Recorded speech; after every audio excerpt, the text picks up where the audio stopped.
Well, we're going to continue with our porch pounding with Front Porch. I mean, it is April. Yep. The weather's it's not quite there yet today, but we know the warm weather's coming and we're going to be outside more, and the porch is going to be where we're hanging out, right? Yeah. What do we got here, Meredith? Well, so this month, if you'll remember last month, we had the I can't say that, it's a tongue twister. French porch? Yeah, I really haven't been sipping that long. How long have you been sipping here today, Mare? I'm trying to stay warm. Front Porch Syrah was last month. Well, this month we have the Front Porch Syrah Grenache blend. It's their 2014. And Lou and I really thought the reason to do this is it's kind of this wine exploration.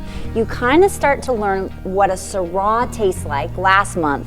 And now you're going to see what a Grenache does to a Syrah, which is a common blend in the Rhone region, especially southern Rhone. Right. Grenache and Syrah are like this kind of little perfect marriage made in heaven. It really is. And that's what you're getting with this. Well, and I mean, we're taking you on an exploration, first of all, through the Rhone Valley, because Côte Rôtie at the very top of the valley is probably the world's most famous Syrahs. Mm-hmm. And we tasted a pretty phenomenal Syrah in March. That was fantastic. And then we get this phenomenal podcast with Peter Mathis, who fell in love with wine through Grenache.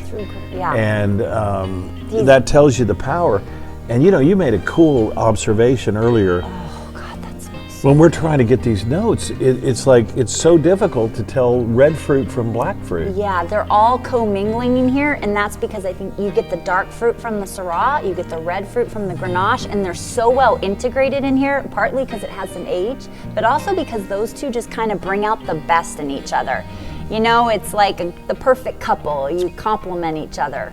Oh my gosh. Think of it as food. I'm in love with this couple. We'd hang out with this couple. Ooh, a little bit more Grenache than Syrah, so that's going to definitely give you the distinction of last month. But I just want to talk a little bit about the Front Porch Vineyards. You turn right off of 101 at the Redwood Highway. You go down about a mile, and when you turn, you do this meandering road that's next to the Russian River, and you look across, and there's these gorgeous outcroppings of rocks, like really high. I've never seen that part of the country. Beautiful. And then you have this little turnoff, and you're going down this dirt road swearing you're on the wrong road, and you look over to the left, and it is the most beautiful valley. Yeah. It's like something out of a book. Right. And it's got a whole orchard of fruit trees, and then it has this entire side with olive trees, and then they have all these organic plants down there, and they do tremendous at all the food markets and farmers markets and stuff. Yeah. And the owner's a cool dude. He was with Esprit de Corps in Europe, so we have a little bit of the similar background. Yeah, right. And Sebastian literally is French, and he's from the Rhone. So we're getting about as close to Rhone as you can get. Yeah, with this wine. He's making this in a Rhone style because that's what he grew up with, and he came here to make it. But I'll tell you, I mean, and it's changing just as it's sitting here. It's becoming, we would say, we don't like to be snobby, but there's that saying, it's opening up.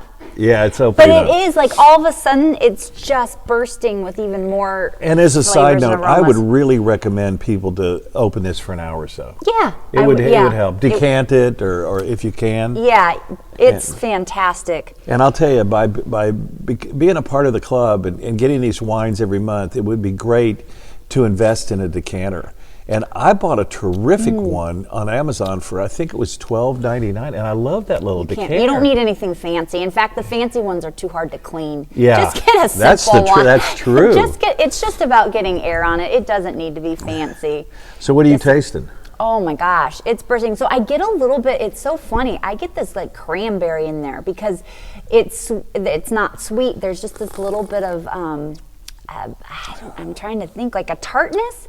But then there's also, I get that pepper from the Syrah. A lot of tannins. No, there's definitely some tannins. This would go with some fat food. I was going to say, what would you pair this with?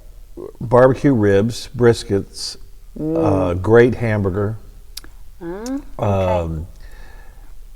God, even chicken. I'm waiting. This would be good. And a creamy pasta. Creamy pasta. Yeah, Really? Yeah.